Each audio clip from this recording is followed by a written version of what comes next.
오늘 말씀 보겠습니다. 히브리서 11장 35절에서 40절 말씀입니다. 히브리서 11장 35절에서 40절까지 말씀 같이 읽겠습니다. 믿음으로 여자들은 죽었다가 부활한 가족을 다시 맞이하였습니다. 또 어떤 이들은 고문을 당하면서도 더 좋은 부활의 삶을 얻고자 하여 구태여 노연하기를 바라지 않았습니다. 또 어떤 이들은 조롱을 받기도 하고 채찍으로 맞기도 하고 심지어는 결박을 당하기도 하고 감옥에 갇히기까지 하면서 시련을 겪었습니다.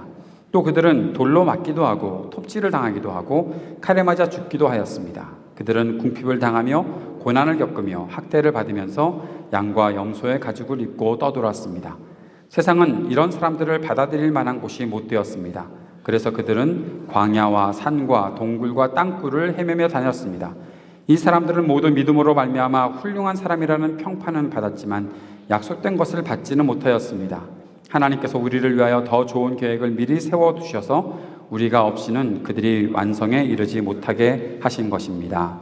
아멘. 오늘 Writing Our Faith Story 15번째 시간입니다.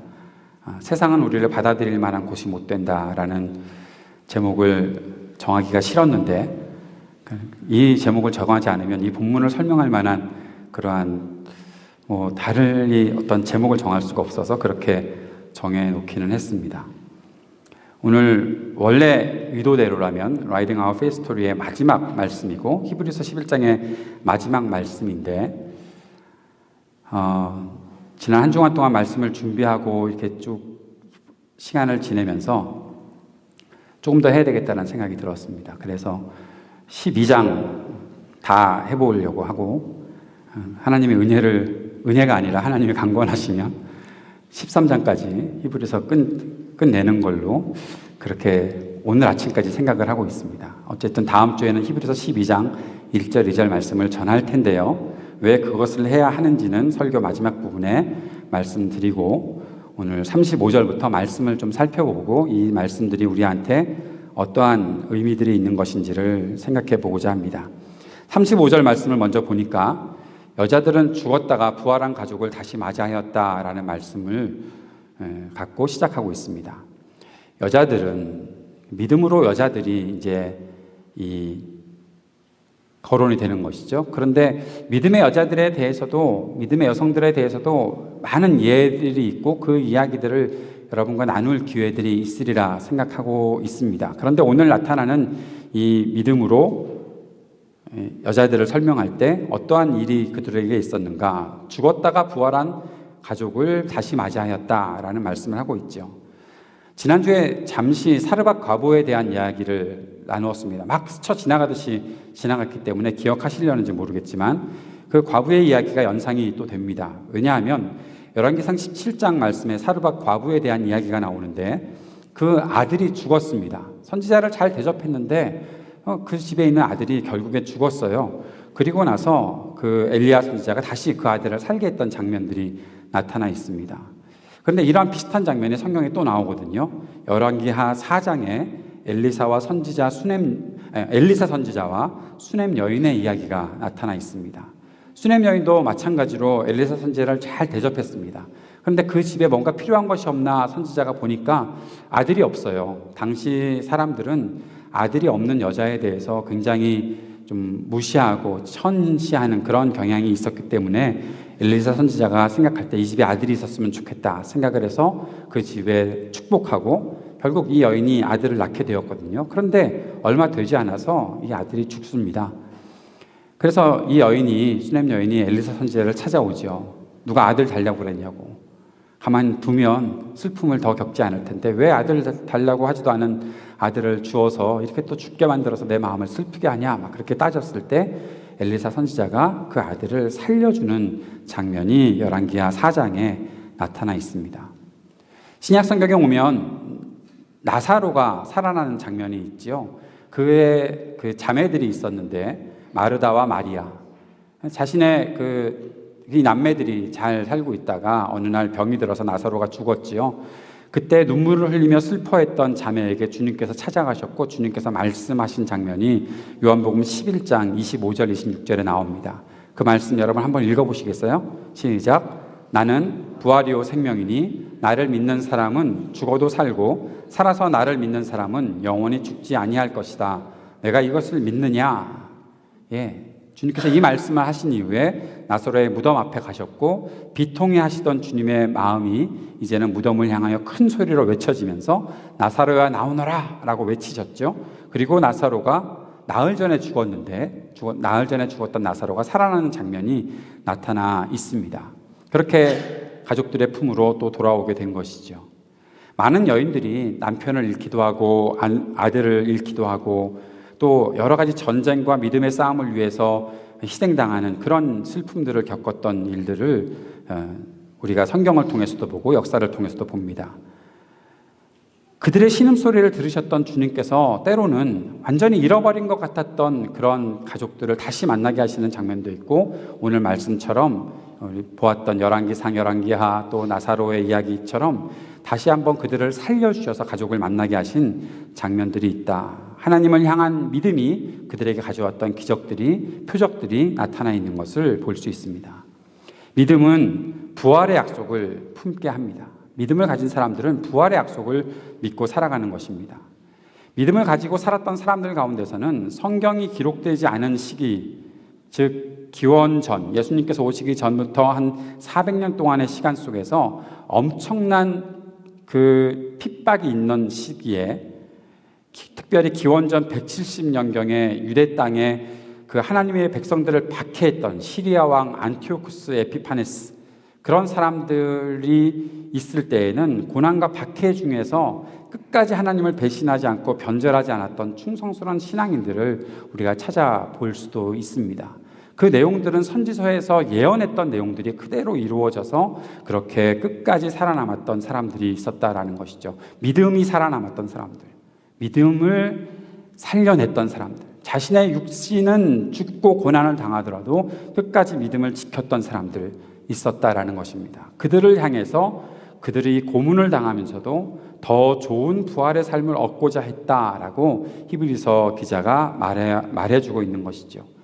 노일 수 있는데, 노임받을 수 있는데, 석방될 수 있는데, 그들이 고난에서 이제 자유를 얻을 수가 있는데, 그런 것들 바라지 않고 그렇게 끝까지 믿음을 지키는 사람들이 있었다라는 겁니다. 신약에 넘어와서도 믿음의 사람들에게는 계속해서 고난이 찾아오는 것을 볼 수 있습니다. 사도행전에서는 그렇게 살았던 제자들의 모습이 나타나 있습니다. 예수님의 제자들은 이렇게 살았습니다. 내가 예수님 때문에 고난을 당하는구나, 나를 욕하는 사람들이 있는데 내가 예수 믿는 것 때문에 저들이 나를 욕하는구나. 그때 사도들, 제자들은 어떻게 했을까요? 기뻐했다라고 나오고 있습니다. 사도행전 5장 41절 말씀을 보면 사도들은 예수의 이름 때문에 모욕당할 수 있는 자격을 얻게 된 것을 기뻐하면서 공회에서 물러나왔다라고 말하고 있습니다. 예수의 이름 때문에 모욕당할 수 있는 자격을 얻게 된 것, 여러분 그런 거 있으면 기뻐하실까요? 누가 갑자기 나를 요구 안 했는데 나는 늘 선하게 살던 사람이고 착하게 살던 사람이라, 여러분 다 그렇잖아요. 착하고 선한 사람들이잖아요. 그런데 어느 날 내가 예수 믿는 것을 알고 나서부터 그때부터 나를 욕하고 핍박을 하는 사람들이 생겼다. 그때 여러분 마음속에 무슨 마음이 들까요? 괜히 믿었다. 착하게 그냥 살 수 있었는데 괜히 내가 예수 믿는 것 사람들한테 말했다가 이게 무슨 꼴이냐라고 생각을 하면서 우리는 굉장히 마음이 좀 힘들 거예요. 그런데 제자들은, 예수님의 제자들은 내가 예수를 믿는 것 때문에 핍박을 당한다, 와 내가 핍박당할 수 있는 자격을 얻었어라고 그렇게 기뻐했다라는 것이죠. 그들은 쉬지 않고 예수 그리스도를 전했습니다. 왜냐하면 이제 예수님을 믿는 그들의 삶이, 예수를 믿는 것이 그들의 삶의 가장 크고 중요한 가치가 되어버렸기 때문에 그랬던 것입니다. 스데반이라는 사람은 설교를 하다가 체포되었습니다. 그럼에도 체포된 과정에서도 스데반은 쉴 새 없이 그리스도를 전했습니다. 사도행전 7장은 굉장히 긴 본문인데 스데반의 설교로 꽉 차 있습니다. 그가 설교를 다 마쳤을 때 사람들은 스데반을 돌로 쳤습니다. 그때 스데반은 도망가지 않았습니다. 사도행전 7장 59절 말씀 한번 같이 읽어볼까요? 사람들이 스데반을 돌로 칠 때 스데반은 주 예수님 내 영혼을 받아주십시오 하고 부르짖었다. 도망가지 않았습니다. 돌로 치면 누가 돌 던지면 피해야 되잖아요. 빨리빨리 피해야 되는데 피하지 않았습니다. 돌을 맞으면서 주 예수님 내 영혼을 받아주십시오라고 외쳤다. 그는 그것을 지금 내가 이렇게 돌에 맞아 죽는 그 순간을 하나님을 향한 믿음을 고백하는 순간으로 살았다라는 것이죠. 사도 바울은 그 장면을 옆에서 보고 듣고 스데반이 죽는 거 마땅하다라고 여겼던 사람이었습니다. 처음에는요. 그의 이름이 사울이었을 때는요.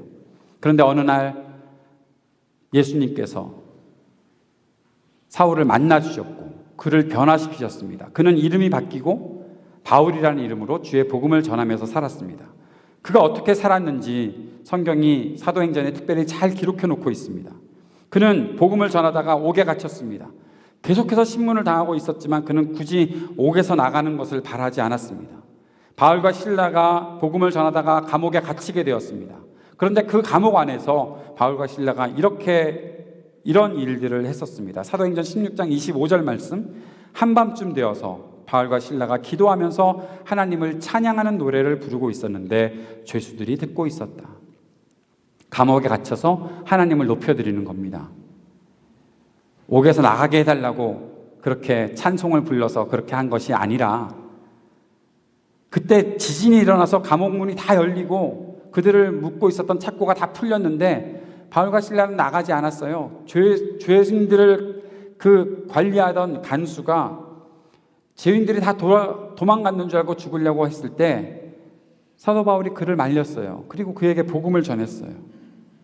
우리가 여기 있다라는 겁니다. 여기 있다. 바울과 실라는 자신들이 자유를 얻는 것보다 그리스도의 복음이 전해지는 것을 원하고 있었습니다. 바울은 후에 또 복음을 전하다가 다시 고소를 당하고 감옥에 갇혔습니다. 그때 바울은 로마의 황제에게 상소합니다. 왜냐하면 바울 자신이 로마인이었기 때문에, 로마 시민권을 가지고 있었던 사람이었기 때문에 내가 황제를 만나야 되겠다, 황제 앞에서 신문을 받아야 되겠다라고 그렇게 이야기했던 것이죠. 그때 그렇게 오랫동안 갇혀 있을 때 바울이 당시의 총독이었던 베스도와 또 왕이었던 아그리빠를 함께 만나는 장면이 성경에 나타나 있습니다. 그들 앞에서 섰을 때 바울은 또 그들에게 복음을 전합니다. 그가 복음을 전하는 순간에 왕과 총독은 바울에게 죄가 없다는 것을 알게 되었어요.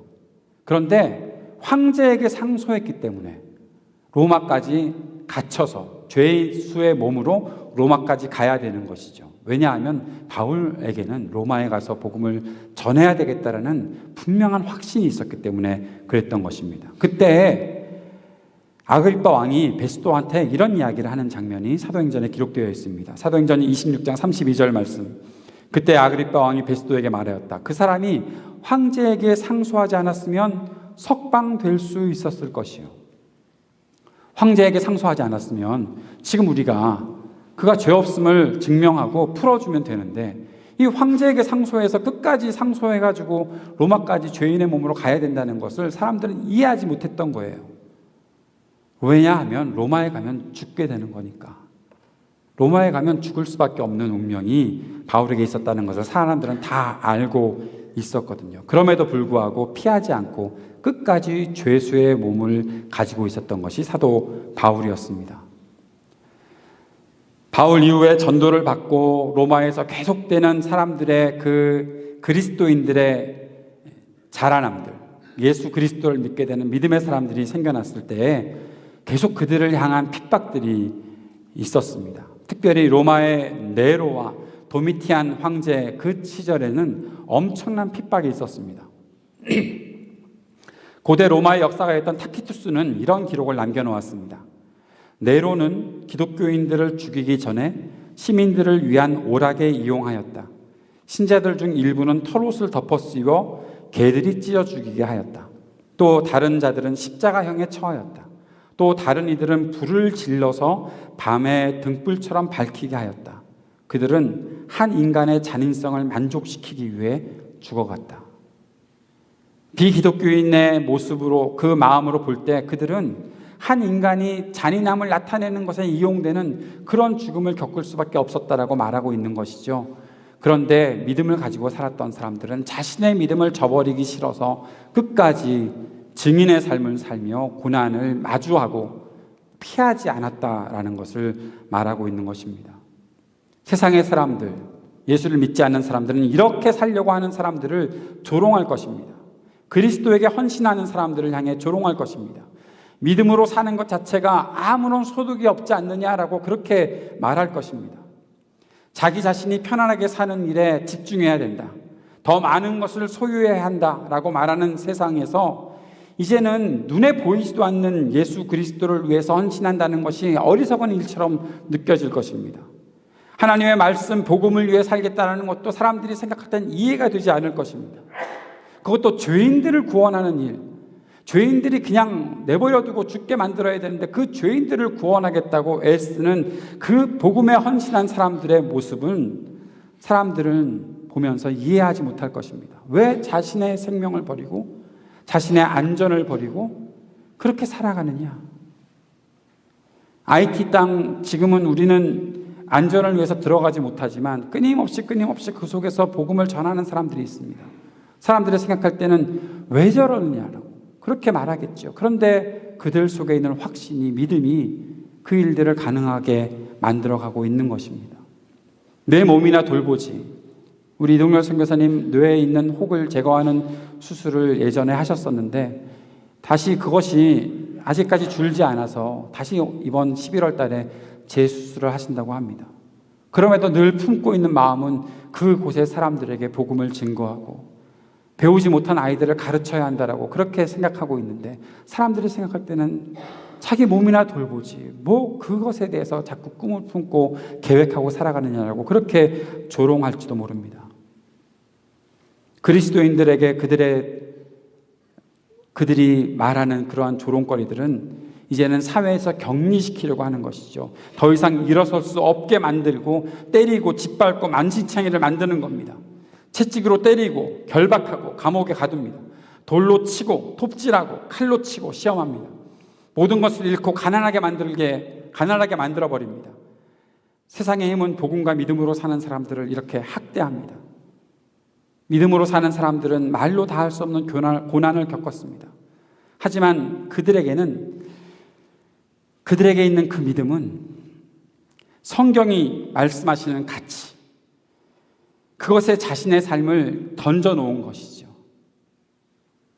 성경이 말씀하시는 가치, 예수 그리스도 하나님 아버지의 그 살아계심과 그 역사하심에 우리의 삶을 던져놓은 것이죠. 그런데 자신의 욕심과 안전을 얻기 위해서, 돈을 얻기 위해서 성경을 내던지고 사는 사람들은 거세게 믿음의 사람들을 비난하고 있습니다. 결국 믿음의 사람들은 세상으로부터는 버림을 받습니다. 그럼에도 굴하지 않고 꿋꿋하게 버틴 믿음의 사람들이 있었다. 성경이 그렇게 말해주고 있는 겁니다. 이 모든 고난과 죽음과 조롱과 채찍질과 핍박의 중심에 그리스도께서 계시기 때문에, 그리스도께서 거기 계시다는 것을 믿음에 눈을 뜨고 바라보는 사람들은 그리스도를 향해 나아가고 있는 것이죠. 그리스도를 따르는 삶을 지금도 포기하지 않고 살아가는 것입니다. 저는 오늘 본문을, 히브리서 11장 본문을 읽다가 무척 우울해졌었습니다. 사실 지난 한 주간 설교를 준비하고 본문을 읽을 때마다 이걸 가지고 무슨 설교를 해야 되는가 싶었습니다. 세상은 자기들과 다른 가치를 가진 사람들을 향해 죽이려고 달려듭니다. 하지만 바른 가치와 신념을 가진 사람들은 그들의 공격을 막을 힘이 하나도 없어 보입니다. 우리는 지난 주일에 믿음이 칼날을 피하게 한다는 성경 말씀을 읽었잖아요. 그런데 우리는 지금 그 말씀을 읽으면서 우리 주변에는 사자도 없고, 여러분 사자 보셨습니까? AMC에서 사자, 라이언, 그 카카오톡 라이언 말고 사자, 나를 물어뜯어 죽이려고 달려드는 사자 보신 적 없잖아요. 무서운 불, 너 죽인다 그러고 불 들고 달려드는 사람 없잖아요. 칼날, 제 아내가 며칠 전에 칼날에 손을 비워가지고 지금 손에 붕대를 하고 다니는데 믿음이 없어서 칼날을 비운 그런 거 아닌 것 같은데, 아무튼 나를 죽이려고 달려드는 칼날은 이 땅에 없잖아요. 그러니까 우리는 이 이야기를 읽으면서 어떻게 읽고 끝나나 하면 옛날 이야기. 옛날에 사자가 있었는데 다니엘이 사자의 입을 막았대. 옛날에 다니엘의 세 친구가 불 속에 들어갔는데 타지 않고 살아남았대. 옛날에 다윗이 사울의 칼을 피하면서 살았었대. 옛날 이야기. 지금은 다 죽잖아요. 다 쓰러지고 있잖아요. 우리가 알고 있는 믿음의 사람들은 믿음 가진 것 때문에 다 죽었어요. 세상이 그들을 죽였어요. 세상에 대항해서 살아남은 사람은 아무도 없어요. 살아남은 사람은 그저 조용히 피해서 숨은 사람들만 살아남아 있는 것 같아요. 우리가 도대체 믿음의 가치를 어디다 두고 살아야 하나요? 이 말씀을 보면서. 그리고 38절에는 이렇게 말씀하고 있습니다. 세상은 이런 사람들을 받아들일 만한 곳이 못 되었습니다.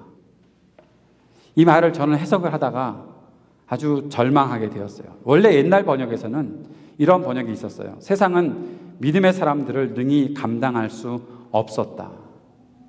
이렇게 읽으면 마음이 좀 편하잖아요. 저 옛날에 이 말씀 읽으면서 그랬거든요. 그래, 내가 믿음의 삶을 살면서 세상에 감당치 못하는 사람이구나. 그래, 내가 이겼다. 그런 생각을 했거든요. 내가 이겼다. 감당치 못하니까 나를 감당치 못하는 세상을 향해서 내가 나아가면 내가 이기는 거지.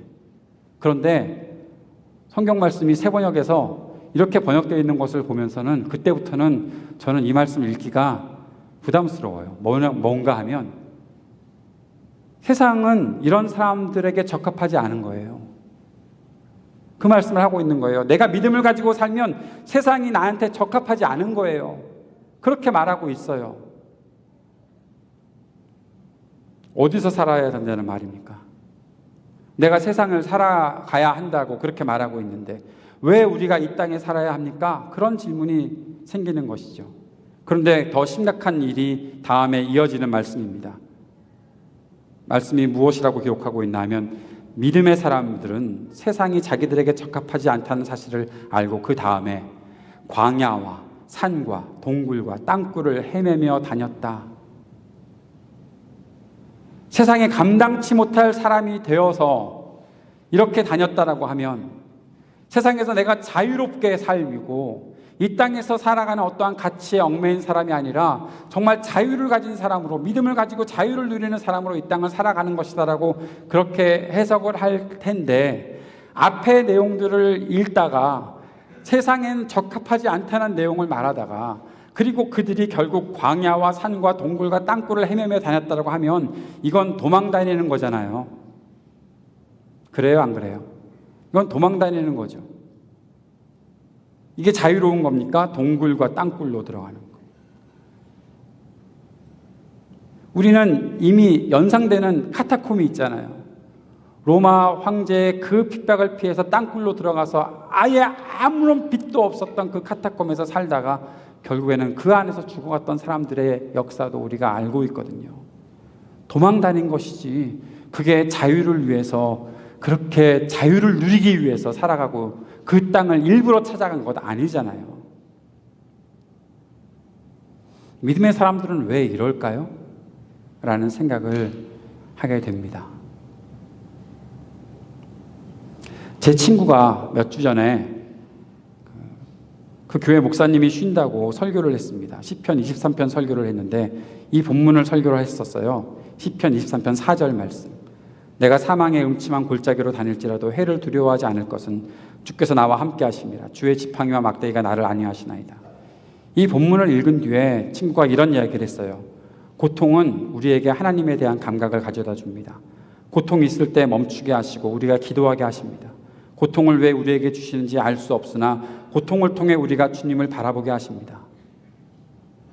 이 정도 알면, 이 정도 고통에 대해서 이해하고 믿음을 가지고 살아가는 것을 하나님이 아시면 이 친구의 앞날을 평탄하게 열어주시고 더 성공하는 삶으로 인도해 주셔야 되잖아요.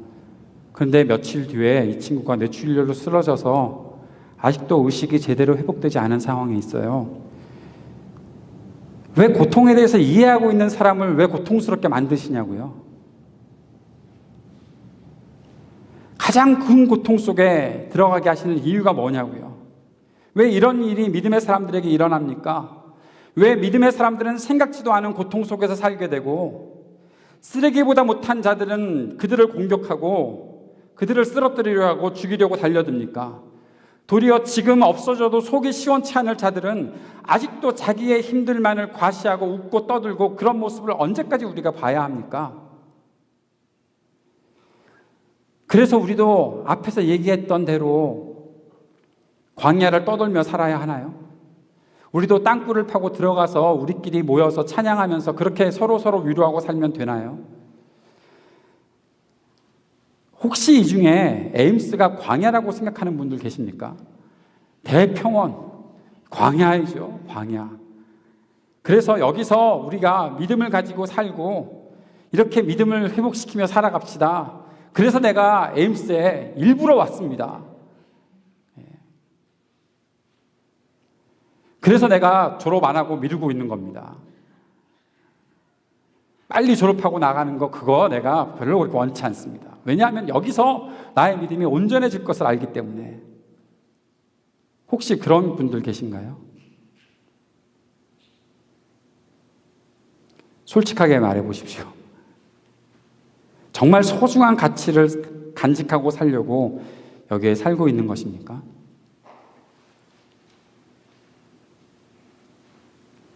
저도요, 사람들에게 좀 멋지게 보이고 싶어서 가끔 친구들이나 목사 동료들에게 그런 이야기를 합니다. 에임스라는 곳에서, 작은 교회에서 대형 유사교회를 타파하고 교회의 본질을 온전히 회복하기 위해 이곳에 내가 살아가고 있습니다. 정말 자랑스러운 일입니다. 사람들은 저를 존경하는 눈빛으로 쳐다보고, 역시 이진영 그럴 줄 몰라도 집에 와서 저는 속으로 언제 나도 벗어날 수 있을까? 뭐 참된 복음, 교회 가치, 헌신, 이거 정말 버겁다라는 생각들을 할 때가 있습니다. 우리 딸이 빨리 다 학업을 마치고 돈을 몇십만 불씩 벌면 나도 빨리 은퇴하고 딸 덕 보면서 그냥 살았으면 좋겠습니다. 교회 본질을 해보고 뭐 본질 회복입니까? 그냥 편안하게 사는 게 최고지. 그래서 주님께 기도를 하죠. 근데 왜 우리 주님은 그런 기도는 듣지 않으시는 것 같아요? 아니, 도리어 그런 기도를 하려고 그러면 다른 기도로 막아놓으십니다.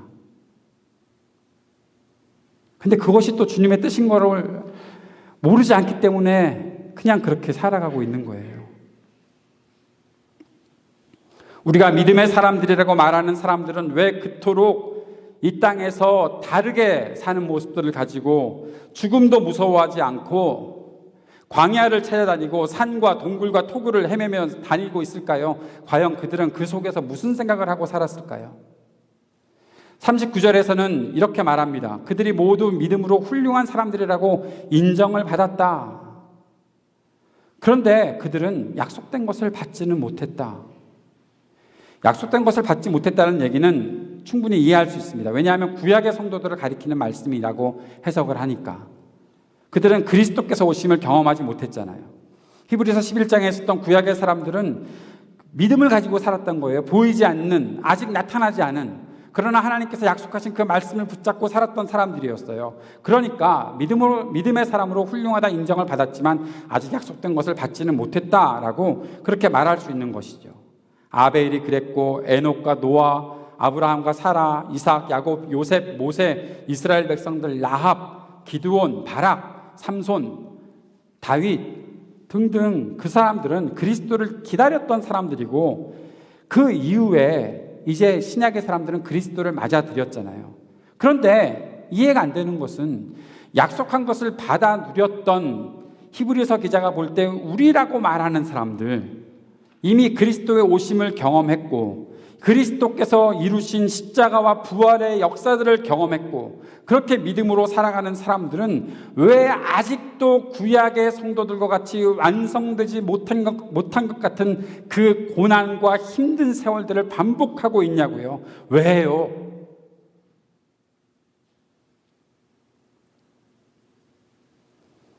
아까 말씀드렸던 땅굴을 헤매며 다녔던 카타콤의 순교자들은 왜 계속 그 고난 속에 머물러 있었냐고요. 40절의 말씀을 읽어봅시다. 40절 다 같이 읽어봅시다. 시작. 하나님께서 우리를 위하여 더 좋은 계획을 미리 세워두셔서 우리가 없이는 그들이 완성에 이르지 못하게 하신 것입니다. 뭐가 더 좋은 계획인데요? 무슨 계획이 더 좋은 건데요? 더 좋은 계획이 뭡니까? 그리스도를 통한 구원, 그거 말하는 거 알겠는데 더 좋은 계획이라고 하면 뭔가 완성되는 부분이 있어야죠. 뭔가 이것입니다 라고 말하는 것이 있어야죠. 근데 그렇게 말할 수 있는 것이 유일한 것이 하나 있어요. 죽는 거예요. 아주 오래전에 그 한국에 있었던 기독교 서점에 들어가서 화장실에 들어갔다가 화장실 앞에 요만한 카드에 아주 짧은 스토리가 쓰여져 있는 것을 보고 정말 이를 볼 수가 없었던 적이 있었습니다. 그런 건 써붙여 놓지 말아야 되는데 뭐가 있었나 하면 콜로세움에서 사자가 달려들고 있는데 그 앞에 묶여있던 엄마와 딸이 있었대요. 딸이 엄마 무서워 라고 말하니까 엄마가 이렇게 대답했대요. 조금만 참으면, 조금만 아픈 걸 참으면 우리는 영원한 하나님의 품에 안겨 있을 거야. 조금만 참자. 여러분, 그거 읽고 일을 본다는 게 말이 됩니까? 몸에 힘이 다 빠져버리는데. 우리는 그런 역사를 가지고 지금 그런 역사를 바라보며 살고 있는 거예요. 이게 말이 됩니까? 예수 믿으면 좀 잘 돼야 되잖아요. 예수 믿으면 뭐 좀 제대로 사람들한테 이런 겁니다 라고 내세울 게 있어야 되잖아요. 근데 우리는 아무것도 완성되는 것이 없어요. 끝까지 고난의 시간들을 반복하고 있는 거예요. 그러면서 완성된 것 하나 죽는 거예요. 뭐가 더 좋아졌습니까? 그리스도께서 모든 고난의 길을 이겨내고 승리하셨으니까 우리는 그 승리를 보장받고 은혜를 얻었다는 것인데 지금까지 우리에게 고난이 남아있는 이유는 무엇입니까? 앞에서 말한 것처럼 아직도 의인이 고난과 죽음의 위기를 겪고 있는데 하나님의 섭리 안에서 산다고 하는 사람들은 무엇이 믿음의 결과인가 회의적인 생각이 들 수밖에 없는 것이죠. 그래서 저는 오늘 설교를 포기하려고 했어요. 빨리 다른 본문으로 넘어가야지. 다음 시리즈 해야 되겠다. 요한계시록 빨리 시작해야지. 그런 생각을 갖고 있었어요. 그런데 끝낼 수가 없었어요. 그렇게 믿음의 이야기 쓰는 거 그냥 성경으로 끝내고 여러분 제가 그동안 했던 Writing Our Faith Story 이거 취소하고 우리 이야기 쓰려면 너무 힘들어. 구약의 사람들도 너무 힘들었고 신약의 사람들도 너무 힘들었고 기독교 역사 속에서 믿음의 스토리를 써가고 있는 사람들의 삶은 너무 힘들었으니까 여러분들에게 그 힘든 것을 반복시키고 싶지 않으니까 그냥 성경의 얘기로 끝내고 역사 속에 끝내고 우리는 이제 좀 다른 세상에 살아갑시다 라고 말하려고 했는데 어려워서 너무 힘들어서 그런데 그렇게 끝낼 수가 없었어요. 왜냐하면 여기서 끝내기에는 구약을 살았던 믿음의 사람들의 그 이야기가 내 마음속에 너무 큰 울림으로 남아있는 거예요. 기독교 역사를 살아왔던 사람들의 그들의 스토리가 내 마음속에 계속해서 울리고 있는 거예요. 여러분 종교개혁이 쉽게 일어난 줄 아세요? 야누스 같은 사람은 순교하고 죽었어요. 성경을 가르치는 것 때문에 성경대로 살아가려고 하는 것 때문에 엄청난 싸움들이 있었어요. 기독교인들 믿음을 가지고 살면서 다 죽게 되었어요. 한국에 선교사님으로 갔던 분들도 순교하신 분들이 얼마나 많이 있습니까? 양화진에 그분들의 무덤이 있잖아요. 자신들의 젊음을 다 태워버리고 여러분보다 젊을 때 여러분보다 어릴 때 미지의 땅에 가서 복음을 전했던 사람들 병에 걸려서 죽고 아내도 아이도 그렇게 죽어가는 모습들을 보면서 믿음을 가지고 살았던 사람들의 그 삶이 내 속에서 울리고 있기 때문에 믿음의 이야기는 계속해서 써야겠다는 생각을 하게 되었던 겁니다.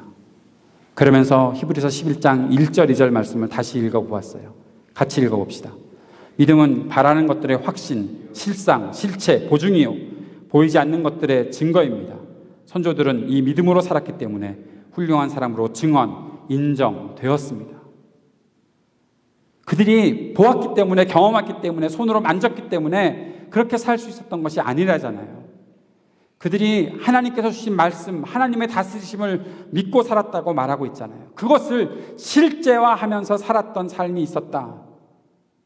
그들이 그렇게 따랐던 믿음을 우리도 같이 따라가야 하겠다라고 말씀하고 있는 겁니다.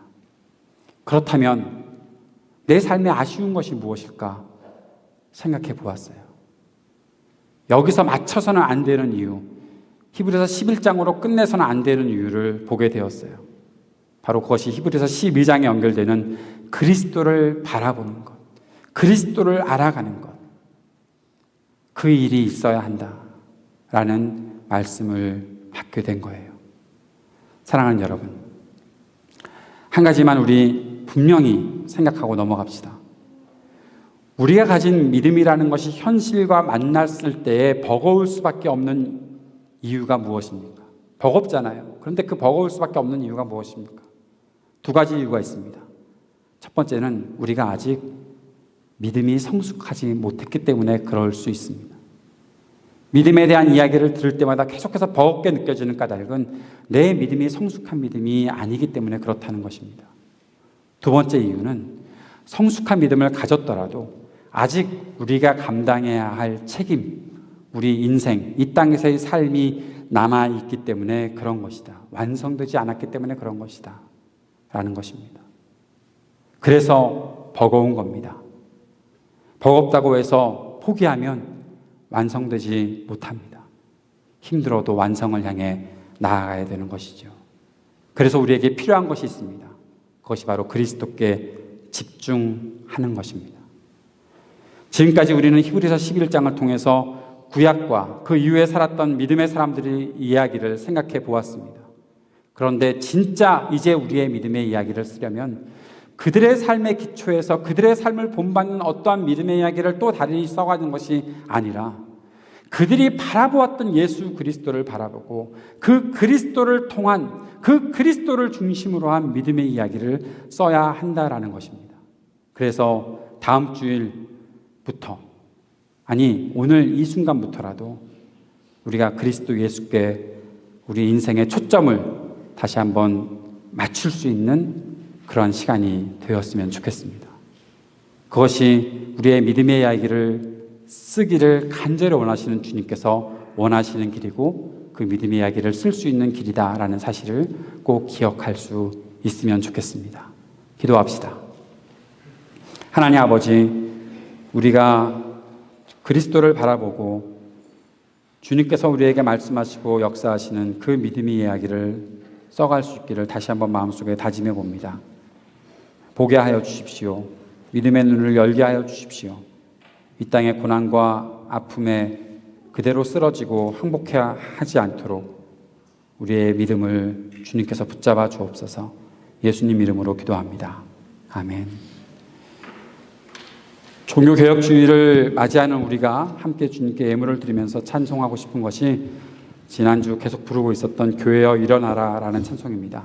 이 찬송을 하면서 이 땅의 교회들을 주님께 다시 한번 개혁시켜 주옵소서 하는 그런 소망으로도 함께 이 찬양 불렀으면 좋겠습니다.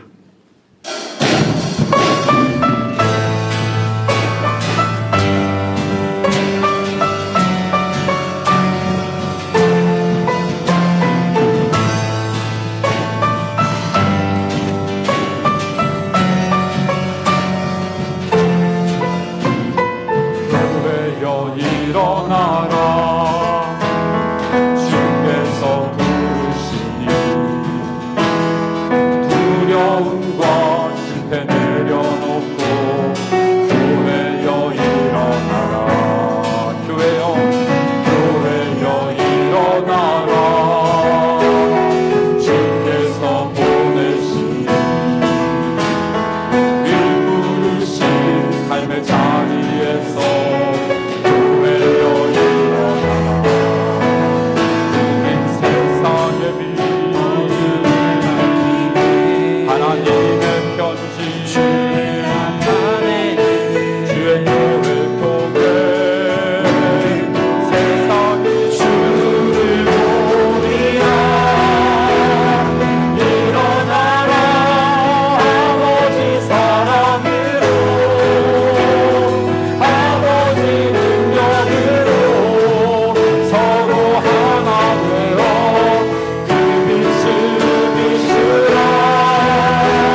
잠시 마음을 모아서 함께 기도합시다.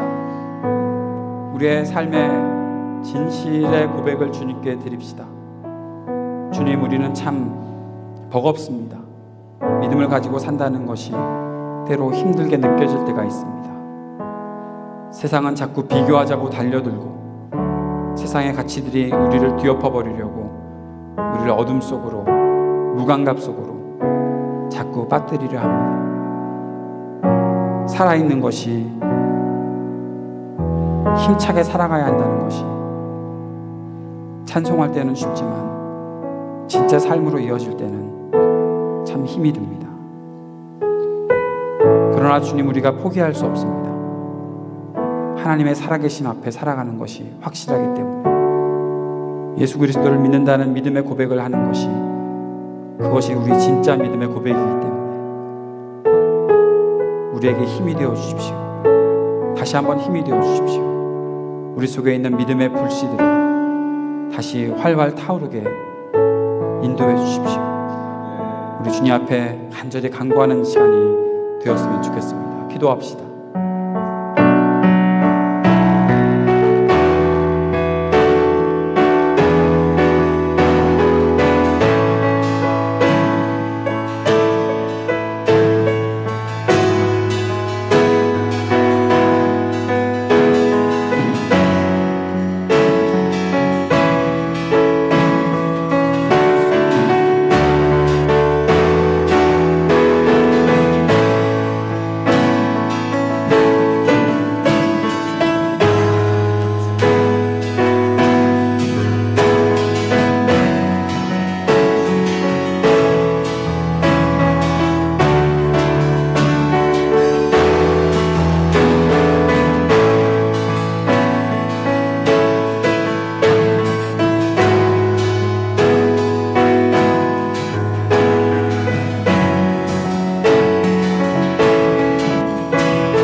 하나님 아버지, 우리가 믿음의 가치를 포기하지 아니하고 끝까지 붙잡고 살아가는 것에 하나님께서 확실히 응답해 주실 것을 믿습니다. 현실이 참 힘들고 어렵지만 그러나 끝까지 우리를 살게 하시는 하나님 말씀의 힘이, 살아계신 하나님의 그 외침의 음성이 우리들 속에서 울리기에 오늘도 다시 한번 일어나 주님께서 뜻하신 그 길을 걷고자 합니다. 우리의 이 믿음의 고백이 헛되지 않다는 것을 매 순간 확인시켜 주시고 끝까지 주님을 만나는 그날까지 주와 내 영혼이 서로 만나 이 땅의 모든 근심과 걱정을 다 지워버리고 놀라우신 그 영광을 누리며 감사의 고백을 드리는 그날까지 주님, 우리가 꿋꿋하게 믿음의 길을 걸어갈 수 있도록 도우시고 함께하여 주옵소서. 오늘도 헌신하는 마음으로 주님께 예물을 드린 하나님의 사람들을 주님께서 붙잡아 주시고 단지 예물만이 아니라 우리의 삶을 받으시는 주님을 향해 믿음의 고백으로 나아갈 수 있도록 주님 도우시고 함께하여 주옵소서. 주님께서 여러분에게 복을 주시고 여러분을 지켜주시며 주님께서 여러분을 밝은 얼굴로 대하시고 여러분에게 은혜를 베푸시며 주님께서 여러분을 고이 보시어서 여러분에게 평화 주시기를 주 예수 그리스도의 이름으로 축복합니다. 아멘.